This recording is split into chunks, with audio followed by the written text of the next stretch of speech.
La Chine du 19e siècle, c'est toujours considéré comme étant, enfin, on l'appelait l'homme malade de l'Asie, mais c'est toujours considéré comme étant très en retard par rapport à l'Occident, et que ce retard scientifique par rapport à l'Occident a fait qu'elle a perdu ses guerres, qu'elle a perdu ses guerres coloniales, qu'elle a perdu la guerre contre le Japon, qui lui a suivi un développement avec l'ère Meiji au XIXe siècle, qui donc lui a permis de se transformer sur le plan militaire, de devenir la première nation d'Asie.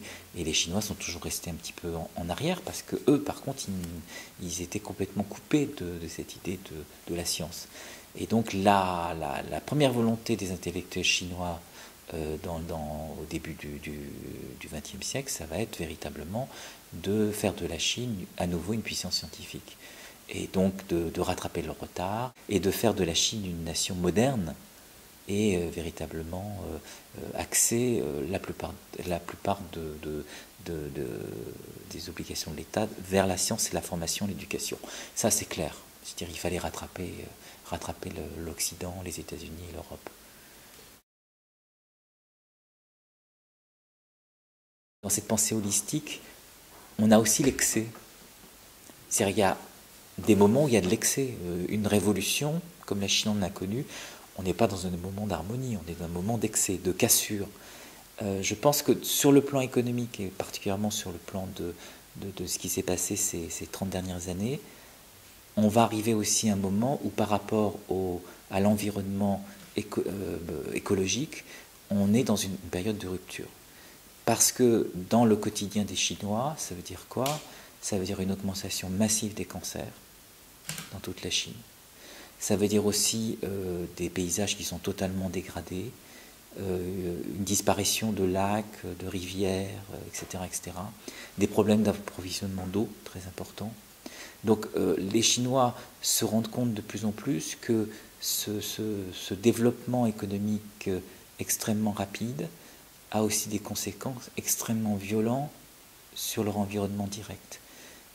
L'automobile, cette montée de voitures, là en mars j'étais en Chine, pendant une semaine à Pékin, on ne pouvait pas respirer, quoi. Je veux dire, on est de l'ordre à avoir un max d'oxygène sur la figure pour avancer dans la rue. C'est pareil à Hong Kong, Hong Kong qui se récupère toutes les fumées qui viennent de Zhuhai. Enfin, c'est tout l'endroit où il y a toutes les usines qui ont été déplacées. Et toute cette fumée part vers Hong Kong. Il y a des semaines à Hong Kong où les gens ne sortent pas de chez eux pendant une semaine, tellement ils sont dans un brouillard de miasmes industriels insupportables.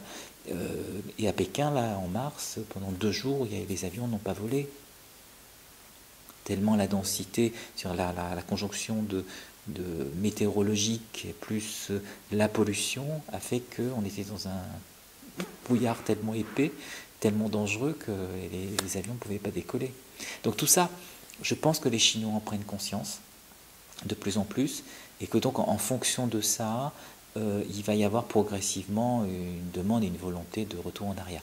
On le voit sur les manifestations aujourd'hui dans certaines villes, de gens qui s'opposent à la construction d'une centrale nucléaire, à la construction d'une usine de papier, etc., qui va bien sûr déverser son eau sale directement dans la rivière. Donc il y a des manifestations, il y a des gens maintenant qui refusent complètement ça. Donc ça va obliger aussi, au fur et à mesure, le gouvernement à prendre des dispositions pour avoir un règlement beaucoup plus fort par rapport à l'obligation de respecter une certaine norme écologique. Ça prendra du temps, parce que le problème de la Chine, toujours, c'est sa grandeur. Le problème aussi de la Chine, c'est un petit peu la séparation entre les pouvoirs locaux et le pouvoir national. Alors au niveau de Pékin, au niveau central, on émet des règlements, c'est très strict, etc. Puis au niveau local, ils doivent l'appliquer. Mais comme le local a pris beaucoup d'importance et beaucoup de force avec la décentralisation sur le plan économique, qui a aussi beaucoup d'intérêts de corruption, il faut le dire aussi, évidemment, à ce niveau-là, on a des tendances à ne pas respecter les normes qui sont établies à Pékin. Mais tout ça, c'est aussi une question de temps. C'est aussi, là, encore à nouveau, une question peut-être de démocratisation, c'est-à-dire avec véritablement la mise en place de structures indépendantes des industriels et autres, qui seraient des gens élus démocratiquement venant de la base, qui pourront à ce moment-là être représentés et imposer véritablement les lois qui seront votées au plus haut niveau dans un deuxième temps. Mais je pense que ça viendra. Je pense qu'on est dans un moment justement où la Chine se cherche sur ce plan-là pour pouvoir régler tous ces problèmes. Et le problème environnemental est, à mon avis, fortement lié au problème justement de démocratisation du système. S'il n'y a pas ça, ça sera les plus forts qui gagneront. Et les plus forts, c'est les industriels, c'est les hommes d'affaires. Et là, eux, ils sont assez intelligents pour gagner beaucoup d'argent en Chine et acheter des châteaux en Bourgogne. Hein, Bourgogne, c'est assez sympa, c'est pas trop pollué pour venir passer ses vacances ou envoyer sa famille. Donc tout ça, les Chinois le savent et commencent à être très agacés de cette nomenclature du business qui fait tout et un peu n'importe quoi, très lié au monde politique en plus. Et donc il y a vraiment ça pousse en dessous parce que eux, c'est dans leur quotidien maintenant qu'ils sont agressés et en particulier sur le plan de l'environnement. Sur la production comment dire d'éoliens et enfin des éoliennes et la production des panneaux solaires, la Chine est premier producteur mondial depuis très longtemps. Maintenant, 60% des éoliennes sont exportées, 95% des panneaux solaires. Donc, elle en fait une industrie d'exportation et pas forcément une industrie d'utilisation intérieure.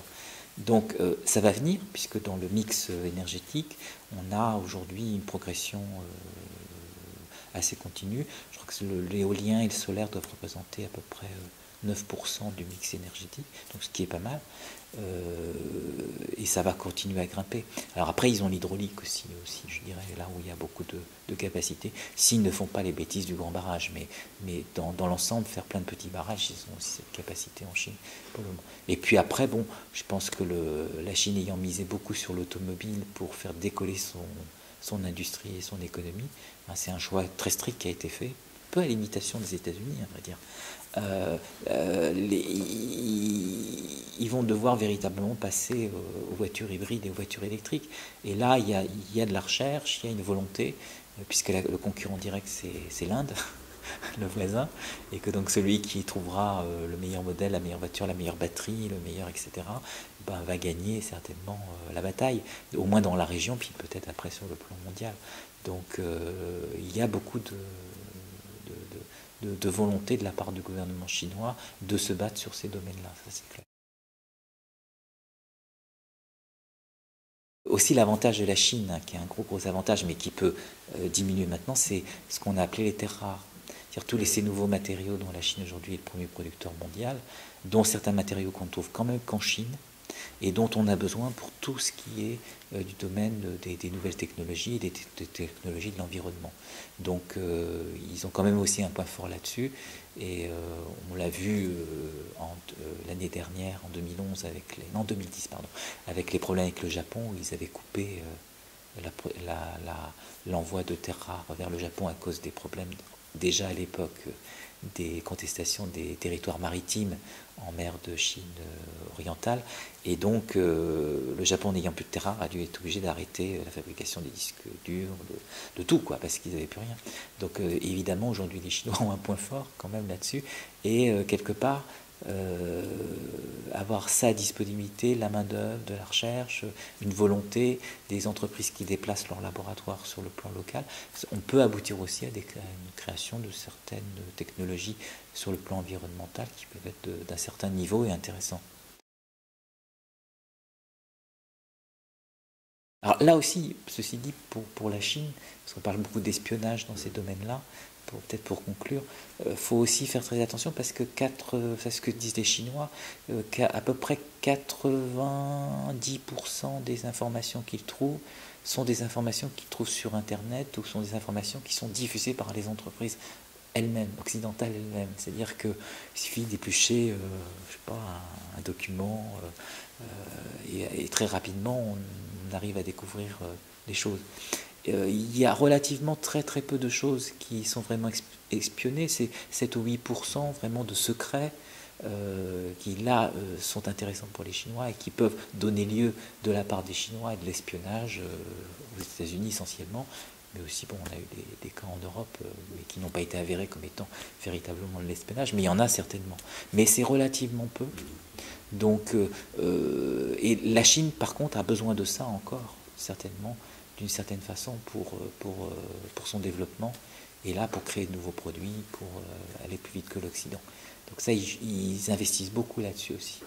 Les réseaux de surveillance, de contrôle sont extrêmement élaborés. Et puis de l'autre, bon, on voit avec les attaques, par ces cyberattaques, etc., qui sont effectuées par la Chine essentiellement. On le sait aujourd'hui, hein, il y a deux pays, c'est la Russie et puis la Chine.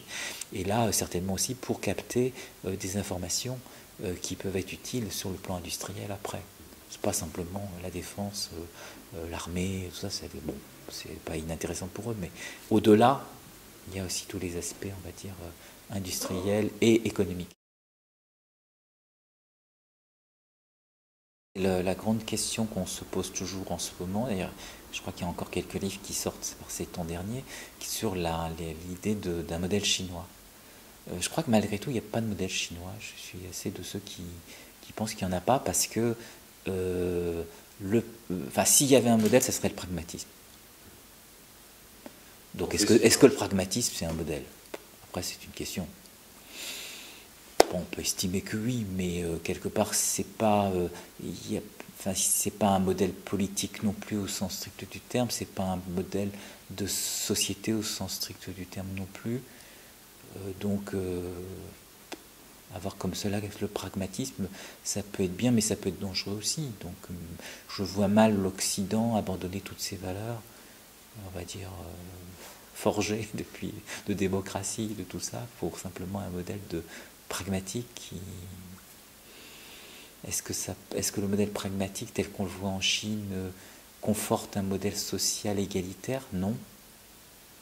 Donc, non, je pense qu'il manque, il manque des choses dans le modèle chinois. Alors, est-ce que ce qui manque, ça serait la capacité de la Chine de devenir, on va dire, entre guillemets, une nation démocratique? Ça, c'est potentiellement, à mon avis, de toute façon, ils vont devoir plus ou moins aller vers ce système, quoi qu'il arrive. Quelle sera cette forme démocratique? Pour l'instant, c'est un petit peu difficile à dire, mais il se rapprochera certainement beaucoup, plutôt à l'inverse, je dirais, c'est eux qui se rapprocheront du système européen, plus que du système américain. Je pense que le système américain a eu dans les années 80, 90, véritablement le vent en poupe. C'était l'image, il fallait devenir américain. Et je crois que plus la Chine est avancée dans sa réforme, et plus elle a rencontré des problèmes sociaux, et plus elle s'est rendue compte que le système américain n'était pas forcément le meilleur système, potentiellement, pour l'instant, pour la Chine.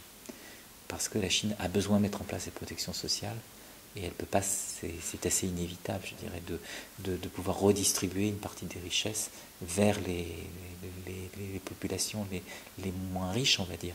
Et on voit bien aujourd'hui que le système qui a été suivi jusqu'à maintenant donne des personnes immensément riches, hein, puisqu'il y a des milliardaires à n'en plus compter. Mais quand on regarde très très bien, on a aussi une grande partie de la population qui reste en dessous du seuil de pauvreté. Donc c'est pas jouable sur des masses importantes. Si on ne parle pas de 600 millions d'Européens, on parle quand même de 1,3 milliard de gens. Donc on est aussi dans d'autres, je dirais, dans d'autres problématiques.